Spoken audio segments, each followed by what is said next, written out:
mga nagbabagang balita dahil sa pagharurot ng presyo ng petrolyo, mga gumagamit ng pampublikong transportasyon, buhos, MRT3, nagkaberya, mga pasahero na ipon. Agarang pagpapalabas ng 20 bilyong pisong pondo para tiyaking may sapat na supply ng langis, iniutos ng Pangulo. Isang araw matapos ideklara ang National Energy Emergency. Driver na nakapila sa bigay ng ayuda, nawala ng malay. Super naman ng TNBS, tumaas ang presyon. Mag-ina, PWD at estudyante, patay sa magkahiwalay na sunog sa Cavite at Tagum City.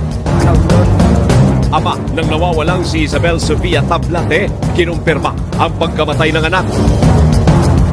Vice President Sara Duterte hindi dumalo sa impeachment hearing ng House Committee on Justice. Pagdinig, tinawag na mini-trial. Bini, binabaunan ng Powerhouse Award bago ang Coachella.